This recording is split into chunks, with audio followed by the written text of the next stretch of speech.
They said it was impossible. They said, you can't put together the most elite team of comic book reviewers on the planet and do, a podcast or something like that? Despite all that, today we can proudly announce. Yeah, they were right. We couldn't do it. So instead, we brought you the most vile, ignorant, unprofessional group of comic book enthusiasts we could find. This is Panel to Panel, the Game Rage Magazine comic podcast.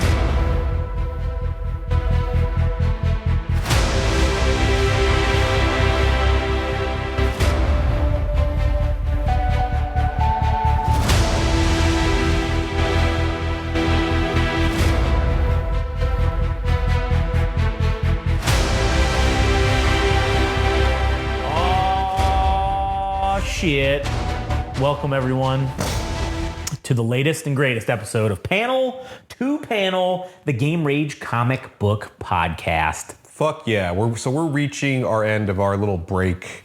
This is the penultimate issue of each comic. And then, we were talking about just continuing doing Vader and V for Vendetta one issue a week alongside one issue a week of the other two. So we're just going to bring those on. Maybe keep these because, that gives us 4 episodes a week we can do. I don't know. What do you think about that? Are you in favor or against? It's just... It's a lot to read? No, it's not a lot to read. It's just... it's a lot for people to consume as well. They're consuming 4 episodes a week now as it is when we're doing this shit, so... I don't know. What's the difference? Now it's 4... Instead of doing 2 Vader, instead of doing 2 of the same shit, it's 4 different things. That's true. I don't know. The only thing I'm saying is that it's going to be harder to catch up when we're releasing 4 fucking episodes a goddamn week. That sounds like a them problem, though, so... That sounds like... You catch up, motherfucker. Yeah, you get on... It's on you. If you can't... Listen, we're on the ball of doing work, so if you can't keep up, that's on you, all right? Christ, it's only like around 2 hours of shit. That is kind of a lot, but... It is, but anyways... We'll see. We'll carry on. We may do that, we may not. But anyways, before we get into V for Vendetta number 4, which this is V for Vendetta number 4. Before we get into that, if you want to listen to all of our other podcasts, you can go to YouTube. YouTube, the Game Rage Magazine YouTube channel. God, I should have said the shit about... maybe I'll do a BFN with Frank this week and we'll talk about YouTube stats because very interesting the amount of hours we put in. I just thought that was curious because Frank wanted to know what it was. But so we were going to do an episode on BFN talking about YouTube shit and YouTube stats and the algorithm, and Frank knows all about that stuff. But anyways, go to YouTube and listen to all of our stuff, Game Rage Magazine. Like, comment, subscribe. Also, if you want to follow us on Instagram and TikTok, go to Game Rage Magazine there. Twitter/X at Game Rage Mag. YouTube, Game Rage Magazine. Again, also, if you like music, go follow Adam at All Gas No Trash Official on Instagram, and you can also listen to the All Gas No Trash podcast. And if you like comics, that means you probably like the mangas. So go ahead and go listen to the Anime Syndicate podcast and follow Frank at anime_syndicate_podcast. Man, that's fucking the whole the pop-up ads with the knee. I was like, please stop that. Dude, I know. Why is it? Why are you doing that? My knee hurts now. Yeah. Like, what? Fucking. Anyways, all right, here we go. V for Vendetta, number 4. Number 4. And this fucking issue starts out with the cover, man. It's like literally him just rolling into this fucking wiping out building Norse Fire soldiers. Yep, wipes them out, takes down the fucking pigs, the Norse Fire pigs, man. If you're getting your ass kicked by a guy in a cape, man, you deserve to get your ass beat. Yeah, man. And it's funny because like they have this like the TV sideways, and it's like this dude with a gun, and he's like, as you see later on, like the actual show is basically a racist fucking like action hero. And he says, like, get out of here, darkies. Like, he says shit like that. Yeah, he actually says and that. And I'm like, God damn, this... But, listen, I know that people get offended by that kind of stuff, but it's this kind of stuff that you can't silence this type of stuff because this is the shit that people need to see. Like, this is the villainous organization. And part of the reason why they're villainous is because they're racist, homophobic, they're not about freedom. Everything. It's like they're anti-everything except white... fucking blonde-haired, blue-eyed Norse lineage. Yeah, if basically they're the what are they called? The government? What's the name? Was it the wasn't there a name for it? Yeah, Norse fire. Norse fire. It's all right if it's all white. Like that's basically their fucking catchphrase. Yeah, because they eliminated everybody that wasn't. According to Evie, her father, or rather her own accounts of what happened during the war and all that shit. Everybody's wiped out that's not fucking white and Christian. Yeah, basically. So we start off, and we're not going to get into this. If you want to know the finer details of this song that is an original seemingly put together by V himself called The Vicious Cabaret, which basically entails a meta storytelling of what's happening within the story itself. Yeah. That's basically it. It's just kind of like a meta thing about him talking about all the elements and all the characters and shit, which is very funny because that's how fucking crazy he is that he's making up his own goddamn song about the comic. Well, I mean, not that he knows that he's in the comic or anything like that, but rather that he thinks he's in a story or whatever, and this is all, everybody's playing their role and shit. Yeah. And so then that's the prelude is what they refer to it as. And then we get into the actual, issue where he's doing magic tricks for fucking Evie. And he's like, oh, look over here, this rabbit. Look at here. Oh, look, I lift up my sleeve here. I see nothing in my hands. And then, haha, voila, the rabbit is gone. And then she's just like, oh, god damn it, the rabbit's fucking disappeared. And she's like, bring him back. And he literally says, but what if she's in heaven? What if she's in paradise? Yeah. What if we would be ripping her away back to this hell? And he's like, all right, you've already made up your mind. And then boom, he brings the rabbit back and the cage is gone. And then he's like, no, but now the home is gone and now she's here. And this is plays into the issue itself. I think this is definitely a metaphor for Evie herself, that one cannot go back home to their cage. Yeah. Once you leave. Once you're out, like the way that V has pulled the veil away from her eyes. Yeah. Once you're in reality, you can never go back home. Like this is. It's once you take the red pill, you can't go back to the blue pill life. Mm-hmm. So also very funny. I did think this was interesting that like this is now being referred to as book 2, chapter 1. Mm-hmm. So it's like the first 3 issues were like the first book or whatever. And I because there's 10 issues of this, right? Yes. Yeah, 10 issues. So I kind of think this is literally done in 3s. And then maybe chapter 10 is like going to be what's called the finale or whatever you want to call it. I don't know. But it's like the rising act. What is that thing in the storytelling? It's like the rising action. The rising action, the climax, and the falling. And then the falling. So it's like 3 of that. Falling action, I think. 3 of this, 3 of the falling action, and then maybe like whatever those. He'll call it the finale because that's his touch on it or whatever. But that's very interesting. I think the way that this is going to be maybe possibly plotted out. Yeah, it's like the way Shakespeare would do the books too. Which this is like another meta thing with the way that this story is and the way that they crafted the story was just goddamn, it's just so brilliant, man. Yeah, and anyways, so we get back into it. This is book 2, Vicious Cabaret, chapter 1, The Vanishing. And we get him dancing with this fucking disco ball with Evie. And she basically is like, hey man, how come you haven't fucked me yet? And he's just kind of like, well, maybe I'm your father. Like that's basically what it goes to at the end of it. Yeah. And that's, I mean, honestly, that is kind of fucked up. It is. It's like a very cruel joke to play on Evie, who's, I don't know how to phrase it. I don't want to be mean, but she's seemingly naive, or rather, she also hasn't been given the opportunities because of Norse Fire taking over the UK itself, or what we think is the UK. She's only known working in factories and being a hooker. Right. Well, I mean, being a hooker for that one night. Yeah. I mean, her first day of hooking, and she got fucking caught by the police. And also her own self, or rather her own identity about herself, or how she visualizes herself. She's like an object to a man. Like, like, why aren't you? Why are we not together? Like, what's going on? Yeah, what is going on here? You crazy bastard. And then basically he says, hey, you're gonna need to come with me and put on this blindfold. And so they're walking through, and she goes on to talk about she was like, oh, I should try to help you out, the way you're helping me. Like, isn't that the deal? Like, isn't that what's going on? And he says, Evie, remember, no deals unless you want them. And she's like, but, that's what I said. Like, and then she's like, can't we make a deal? And he's like, yeah, we can make a deal. I can help you with that, brother. That works for me, brother. And then she basically says, like, oh, this is stupid. I'm taking this fucking shit out. And she's in the middle of a street after she's in the middle of town, in the middle of the daytime, in a fucking street. And there's V standing in the street, and she says, like, where are we? If somebody sees us, she's like, I don't like this. We need to go back inside. And he just says, we can't.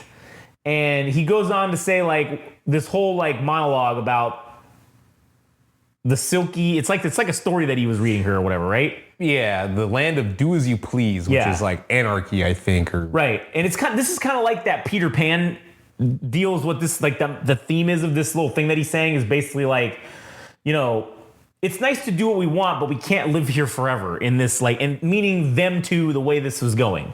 This was fun, but like, we can't, you got to grow up, bitch. Like, we can't. Because it's like you're denying yourself reality living in the shadow gallery because you're not really coping or existing in reality itself proper. And then he says,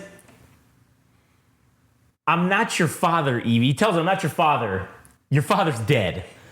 And then she's like, the fuck? And then she's like, yo, man, this ain't funny. She's like, I want to go home. And she fucking grabs him, and the whole thing, the facade falls apart. And it's basically just like a wooden dummy or whatever of like just sticks and shit. And it's got a tape recorder fucking attached to it that was playing what he was saying.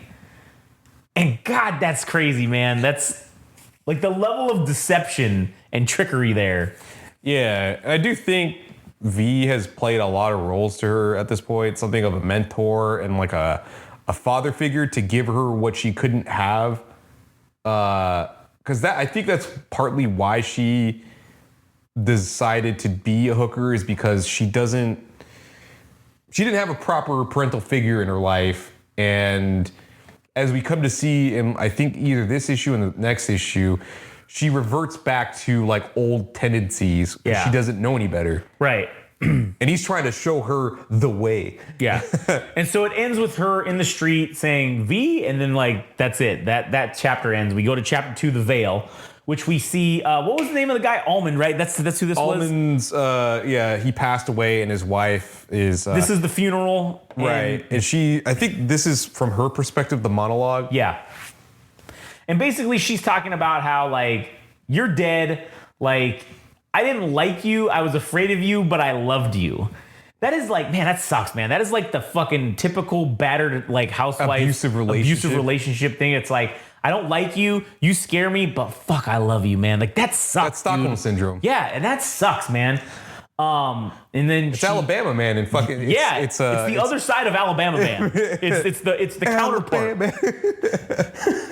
And so, shut up, bitch, give me my beer. Like, that's basically what it is. And so then, anyways, she's talking about Dascombe, and he's like, oh, like this Dascombe is now hitting on her. Hey, listen, I know your husband's dead, but I got money. Like, you want me to? How do you need help with to pay the bills? Let's go get some food, guy. Like, come on, buddy. You want to get a drink? And his wife is seemingly heartbroken. Maybe they had an affair or something. I don't know. And then she says the thing about like, oh, he held my hand too long. Like, oh, he wants to fuck. Like, that's what's going on. And she says basically, call me up if you need help with anything. Yeah, and this is setting up for what this is. Setting up for the viewer, the person that's reading the comic, to realize that Almond's wife, this is what Evie could be if she doesn't fucking change. She's just gonna be straggled along with whatever man she ends up with. And like her stuck in this thing of like, I can't do anything without this idiot. Like, I can't go live on my own now. Like, he did all the stuff. Like, Now how am I going to pay all these bills and shit? Not realizing her own strength. Right, yeah. And so then we get back to Evie. It's night, and she's like walking through the town or whatever, and she goes into like whatever. I don't know if this is like her apartment or... No, I think she's just kind of... she's just wandering? Taking refuge anywhere that's seemingly not occupied, I guess. Yeah. But she finds a dead body, but I don't remember who. I don't know who this is. Yeah. But then we cut back to the wife still monologuing this whole time, but now she's just basically saying how she's alone. And she's like, oh, Dascombe called me again. He wanted to go get dinner and drinks to cheer me up, and I told him to fuck off. And then she's basically like, well, they're not going to give me the state support, so I can't, like, I need to figure out what I'm going to do. I have no job experience. I have no life. Like, I don't know. I don't know what I'm going to do. Now I'm alone. And she cuts back to, or it cuts back to V. He's standing outside of, I don't know, one of the theaters or whatever, and he sees the salt flats, like the, what is this, like a poster for the movie, and he just basically fucking takes it off the wall. Yeah, I think this might have been the poster that, maybe another poster from that movie that Valerie. Oh shit. I jumped too far ahead. Yeah, well, whatever. It's fine. Sorry. Yeah. Never mind. So then... You heard nothing. Yeah, you heard nothing. So then he's taking this thing, and he's basically walking through. He sees some signs for the church. He fucking tags his V on there. Well, I think it's just a propaganda poster about the strength through purity, purity through faith. Oh, yeah. About how Norse Fire is brainwashing people to believe that anybody that's not white is not right. Not right, and Christianity is the only way to salvation. Yeah. And basically this dude Dascombe, man, she does change her mind and goes out with him. And man, this fucking scumbag, dude, like she literally just buried her husband that day. And he's like, oh, you want to get a taxi? You know, go get coffee at my place. Like, dude, what a fucking dick. She's like basically saying like, oh, this guy makes me feel dirty. Like, I don't like this. Like, I know he's just doing this because he hated you. And, but you're fucking dead though. Like, and I don't really have a choice. Like, I can't do this on my own. Like, I gotta fucking do this. Like, especially if she wants to keep her house and all the amenities and all that stuff. Yep, up. And then there he goes as they're driving back. He fucking makes a move. Puts his hand on her fucking inner thigh. And then we cut to V. Well, we cut to the TV station, or one of the TV stations, and we see this these two assholes, and they're watching this. They're like the guards or whatever, and they're watching one of Storm Saxon. Yeah, Storm Saxon on one of the. It's like this is like a trailer, right? It's like, or no, this is the movie that they're watching, and basically he's like, those black butchers have had it their own way for too long. They rape the women and burn our houses. No more. Today, Storm Saxon is fighting back. And so it's like a typical cheesy like 60s or 70s like action movie, but racist. And so, or television show. Yeah. And so then they're watching it, and then V shows up in the back, and it's like he starts fucking these dudes up, and the TV monologue or whatever is still going on, and it's the fucking, I will say they I feel like they captured the mentality of Stormfire with just this dialogue. Northfire. Northfire. They captured the mentality and the, I don't know how to say it, like not the racism. Yes, it's the racism, but it's like in film and media, right? When you have stereotypes, like they captured the stereotype of what they believe a black person is or sounds like, just right here in this dialogue. The way that this person, that obviously it's a black guy he's talking to, he's like, oh, who this pretty little white lady? And then he basically, you mongrel trash if you touch her. And he's just like, yo, what, Mr. High and Mighty Storm Saxon? Hold the lady down, boy. Like that. And then one of them says, Leroy, like Leroy, look out, the white devil got him a laser luger. And you know, that whole interaction, it just sets up the tone of this like government. It's like, it's not just the government, it's like it's in everything. Yeah. It's the stereotypes of everything has now, this society has become homogenized into being all white, and essentially anything that's not that is a stereotype. That's all they know of people who are black. The stereotype. Oh, that's why we killed all the black people, was because of look at what they do. They're criminals. Right, or whatever. So, and also the way they portray women, this half-naked woman. Right. Like, why is she dressed that way? yeah, exactly. Well, women are property. This is like this government is a fascist, right-wing, ultra-nationalist white government, right? Oh man, it's like Alan Moore. Fucking could predict the future of like what was gonna happen. It's not even predict the future. It's like here's the fucking mirror of what's happening right now. Yeah, that's true. And it still continues to exist. Yeah, that's true. So, anyways, so then we get back in there. V goes into the TV station, and he continues fucking dudes up. And so, like, I remember this kind of sequence in the movie. Yeah. But this was like at the end of the movie. No, this is the beginning. Was it the beginning? Yeah, because that's how they start. They seemingly start the movie. Oh, that's right. With his projection or his. Yeah. You know, like a fucking a promo cut for the WWE when you hijack the airwaves. Right. And yeah. This is what he does. Right. Yeah. And so then he goes in here and he basically fucks everybody up, and he essentially hijacks the thing, and he opens Lines his fucking himself, vest and shows, I got all these dynamites, bitch. Like, what are you gonna do about it? And so he says, I think it's time for a change of pace. And so he said, he basically tells the guy, he's like, here, put this fucking tape in and fucking play it. Okay, I just want to note, it is rather interesting, much like Darth Vader, for a guy that is not able to emote with his mask to seem sinister. Yeah, man. Like the angle, the lighting, like how the fuck do you do that? I can't do that. Yeah, no, I can't do that, man. That's part of the genius of this, I guess. Yeah. And so the TV just goes to the snow, and then it pops back up. You think you know me? Edge comes out. Him and fucking who's his wife now, Beth Phoenix. They fucking come out.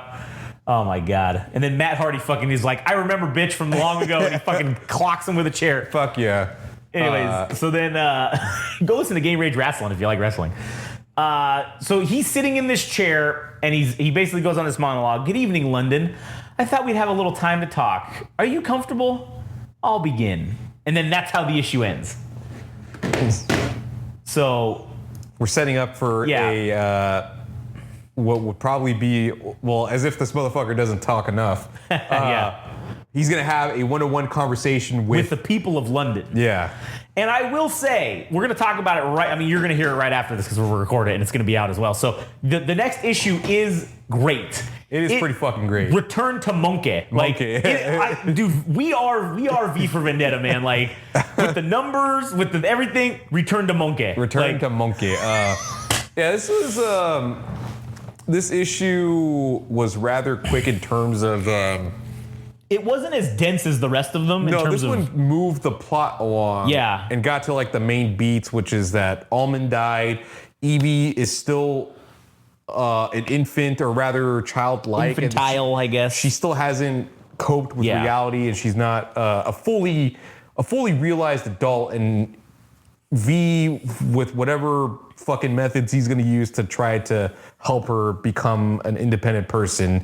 And now he has co-opted the fucking TV station to now get his message across that things aren't all right in fucking England. Yeah, basically. So it's a fucking good time. It is a fucking great time.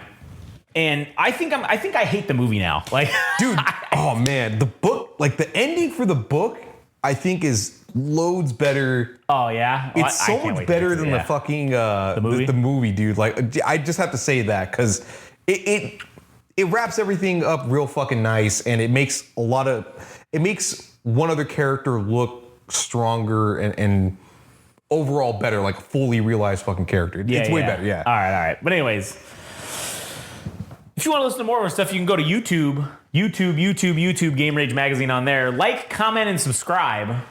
Additionally, go follow us on Instagram and TikTok at Game Rage Magazine, Twitter /X at Game Rage Mag, YouTube Game Rage Magazine. Don't forget about YouTube, Game Rage Magazine. If you like All Gas, or if you like music, go listen to him at All Gas No Trash. And you can follow him on Instagram at All Gas No Trash Official. And again, You're here listening about comics. Why don't you go listen to us talk about Japanese comics, otherwise known as mangas? The mangas and the animes. And the animes on the Anime Syndicate podcast. And you can follow Frank, good buddy Frank, at anime_syndicate_podcast. That'll do it for us. We'll catch you guys on the next one.